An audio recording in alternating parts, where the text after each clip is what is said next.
और चलिए बुलेटिन की शुरुआत इस वक्त की बड़ी खबर के साथ करते हैं। आपको बता दें कि सूत्रों के हवाले से बड़ी खबर निकलकर सामने आ रही है, जहां पर राहुल गांधी को बंगला खाली करने का नोटिस दे दिया गया है। ये अभी जो खबर है वो सूत्रों के हवाले से निकलकर सामने आ रही है, आप तक हम पहुंचा रहे हैं। लोकसभा की हाउसिंग कमेटी ने ये नोटिस दिया है, ये खबरें निकलकर सामने आ रही है। साथ ही राहुल की सांसद सदस्यता रद्द होने के बाद ये नोटिस दिया गया है और कयास पहले से लगाए जा रहे थे कि इसके बाद बंगला खाली करना होगा।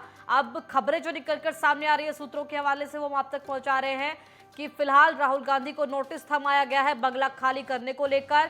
22 अप्रैल तक सरकारी आवास खाली करने को कहा गया है। राहुल गांधी को 12 तुगलक रोड का ये सरकारी बंगला है जिसको खाली करने का नोटिस राहुल गांधी को दिया गया है सदस्यता को गंवाने के बाद। ये बड़ी अपडेट आप तक हम पहुंचा रहे हैं, जहां पर आपको बता दें कि 22 अप्रैल तक का मौका, सरकारी आवास खाली करना होगा। 12 तुगलक रोड स्थित ये सरकारी बंगला है जो राहुल गांधी को सांसद की सदस्यता के तौर पर दिया गया था और फिलहाल वो सदस्यता रद्द हो गई है तो बंगला खाली करना होगा। सूत्रों के हवाले से खबर मिल रही है कि लोकसभा की हाउसिंग कमेटी ने नोटिस थमा दिया है राहुल गांधी को बंगला खाली करने का और साथ ही सांसद सदस्यता खत्म होने के बाद अब ये बंगला खाली करना होगा राहुल गांधी को। फिलहाल ये जो अपडेट है वो हम आप तक पहुंचा रहे हैं। सूरत कोर्ट ने राहुल गांधी को मानहानि मामले में 2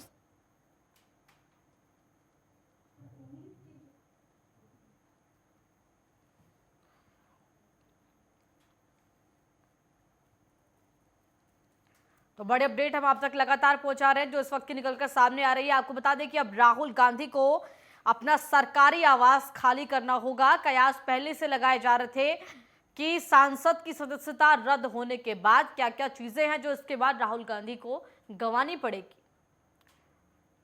और इसी खबर पर ज्यादा जानकारी के साथ हमारे संवाददाता राजकुमार चौधरी हमारे साथ जुड़ गए हैं। राजकुमार, फिलहाल किस तरीके से कयास से पहले से लगाए जा रहे थे कि अब बंगला खाली करना होगा क्योंकि अब सांसद तो रहे नहीं हैं, और इसी के साथ अब जिस तरीके की खबरें निकलकर सामने आ रही है कि केवल 22 अप्रैल तक का समय है, तब तक ये बंगला खाली करना होगा।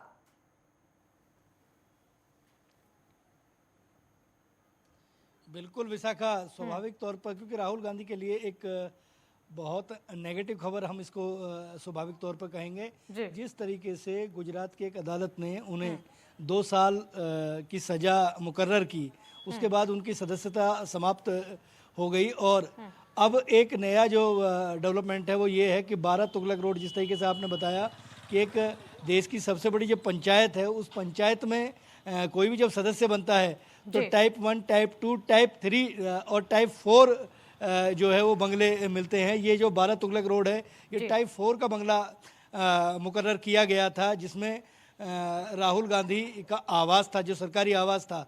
तो एक स्टैंडिंग कमेटी है, उस स्टैंडिंग कमेटी ने ये नोटिस जो है वो चस्पा कर दिया है उनके घर के बाहर और ये कह दिया गया है कि अगले 30 दिनों में वो कोई अपना नया ठिकाना ढूंढ लें, अन्यथा फिर एक इतिहास के पन्नों को यदि पलटते हैं तो इसी तरीके से राष्ट्रीय लोक दल के अध्यक्ष चौधरी अजीत सिंह भी 6 तुगलक रोड में रहते थे और उनके पिताजी जब प्रधानमंत्री थे चौधरी चरण सिंह, उन्हें वो बंगला मुकर्रर किया गया था।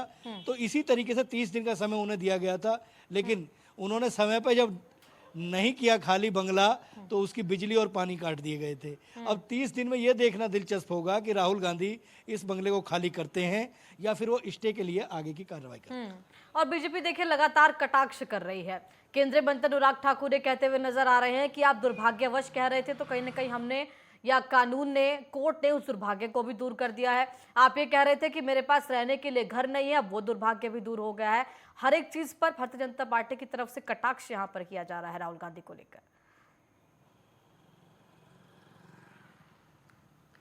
देखो विशाखा, राजनीति जो है वो अपने ऐसे चरम पर है स्वाभाविक तौर पर। राजनीति में कुछ भी अपना नहीं होता क्योंकि सब कुछ पब्लिक डोमेन में होता है। आपको पब्लिक डोमेन में ही जीना होता है और पब्लिक डोमेन में ही आपकी कार्यप्रणाली जो है वो आपके आगे आती है।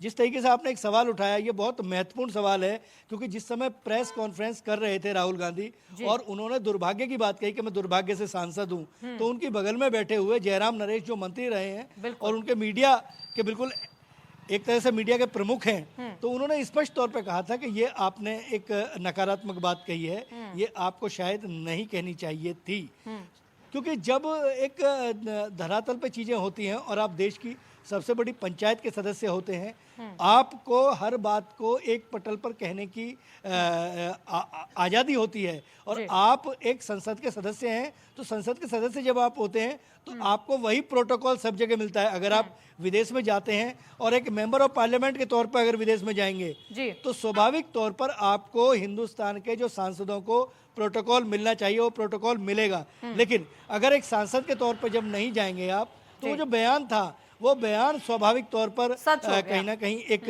नेगेटिव दिशा में जाता है। और विपक्ष के नेताओं की जिम्मेदारी भी बनती है विशाखा कि वो उन बातों को पकड़ें, और वही बातें अब सामने आ रही हैं। जिस तरीके से आपने कहा कि अनुराग ठाकुर ने उस बयान का उल्लेख करते हुए उस पर कटाक्ष किया है, तो स्वाभाविक तौर पर इसके लिए तैयार भी रहना चाहिए। बिल्कुल। और देखिए, एक सवाल ये भी है यहाँ पर कि किस तरीके से जो प्रियंका गांधी है वो ये कल बहुत भावनात्मक बातें उन्होंने कही है जब सत्याग्रह कांग्रेस कर रही थी कि मेरे परिवार ने खून से इस देश को सींचा है और मेरे शहीद पिता पर सवाल उठाए जाते हैं तब उन पर कोई कार्रवाई नहीं होती। गांधी सरनेम क्यों इस्तेमाल करते हैं, नेहरू सरनेम क्यों इस्तेमाल नहीं करते, तब कोई अपमान नहीं है हमारे परिवार का। ये तमाम भावनात्मक बातें कल प्रियंका गांधी कह रही थी। तो क्या इस पूरे मामले से जिस तरीके से अब बंगला खाली करना पड़ रहा है, सदस्यता गंवानी पड़ी है, उधर प्रियंका गांधी तमाम बातें कर रही हैं, तो एक भावनात्मक जो जुड़ाव है कहीं ना कहीं कांग्रेस को लेकर, क्या आप वो मानते हैं कि फिलहाल जनता के दिलों में कहीं ना कहीं जगह बना रहा है? विशाखा, बहुत अहम सवाल आपने किया है। और स्वाभाविक तौर पर देखिए, हिंदुस्तान को केवल उसकी भावनाओं के लिए जाना जाता है और एक अंतिम पायदान पर खड़ा हुआ, क्योंकि लोकतंत्र है यहाँ पे, और लोकतंत्र में हर एक व्यक्ति को अपनी बात कहने का और बात को समझने का अधिकार है।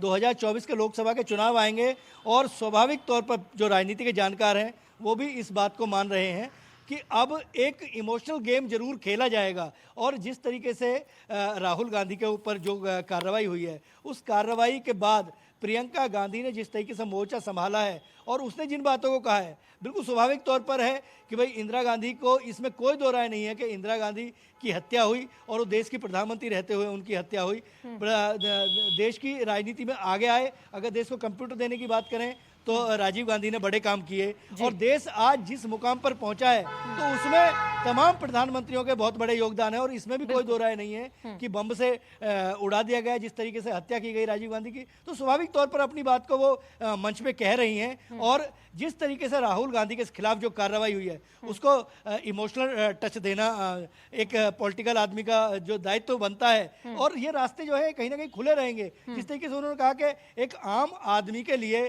3,500 किलोमीटर की जो यात्रा की, जो कश्मीर से लेकर कन्याकुमारी तक राहुल गांधी चले, वो भी आम आदमी से जुड़े। तो राजनीति जब आप करते हैं, जब आप पॉलिटिक्स करते हैं, जब राजनीति करते हैं, तो उस राजनीति में तमाम तरह के मायने होते हैं। और जो कार्रवाई होती है उस पर जो कटाक्ष हो रहे हैं, उन कटाक्षों का जवाब देने के लिए कहीं ना कहीं इमोशनल बातें भी होंगी। लेकिन जनता जनार्दन है, वो क्या निर्णय लेती है ये देखना बहुत दिलचस्प होगा। बिल्कुल राजकुमार। अच्छा, एक सवाल यहाँ पर यह भी खड़ा होता है कि अब रास्ता क्या है कांग्रेस के पास, क्योंकि देखिए अब राहुल गांधी की सदस्यता चली गई है, या तो 2024 के लिए प्रियंका गांधी को कांग्रेस आगे रखेगी, क्या कुछ करेगी, या पूरी तरीके से यहाँ से जो परिवारवाद की राजनीति थी वो 2024 में हमें देखने को नहीं मिलेगी।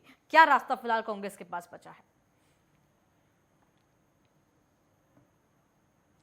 देखो विशाखा, सबसे बड़ी बात आपने बहुत अच्छा और बहुत अहम सवाल किया है। हालांकि भविष्य के गर्भ में छिपा हुआ है, लेकिन पूरे देश के जितने भी बड़े नेता हैं पार्टी के, वो सब राहुल गांधी के घर पे हैं और राहुल गांधी उनके साथ मंथन चिंतन मनन कर रहे हैं। कांग्रेस के बड़े नेता, कांग्रेस के तमाम नेता ये बताने का, ये भरोसा देने का प्रयास कर रहे हैं राहुल गांधी को कि आपकी सदस्यता भले ही चली गई हो और मेंबर ऑफ पार्लियामेंट ही रहना केवल नेता बनना नहीं है। नेता बनने के लिए जनता के दिल में अपनी एक जगह बनानी होती है। लेकिन आप देश के सबसे बड़ी संसद के सदस्य होते हैं तो आपको तमाम तरह की प्रोटोकॉल, तमाम तरह की सुविधाएं मिलती हैं। हालांकि 50 से ज्यादा सांसद आज भी कांग्रेस के हैं, वो सब एक पटल पर हैं। बीच में इस तरीके की चर्चाएं चली कि भाई सामूहिक तौर पर इस्तीफा दे दिया जाए इस फेवर में, लेकिन उसको भी डिनाई किया गया। लेकिन 2024 के लोकसभा के चुनाव हैं और इसको एक एक कदम जो है वो फूंक फूंक कर रखने का समय कांग्रेस के पास है। और कांग्रेस इसको स्वाभाविक तौर पर एक राजनीतिक मुद्दा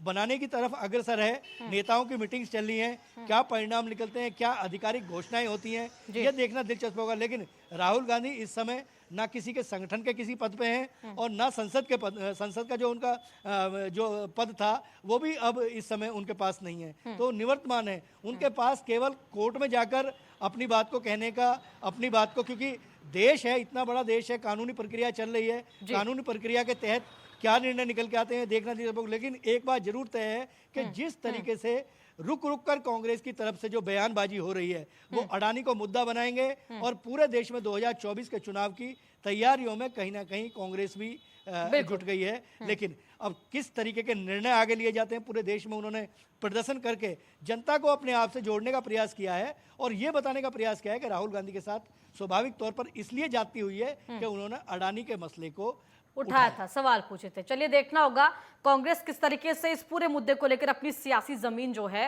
वो 2024 के लिए बना पाती है। फिलहाल तमाम जानकारी के लिए आपका बहुत धन्यवाद।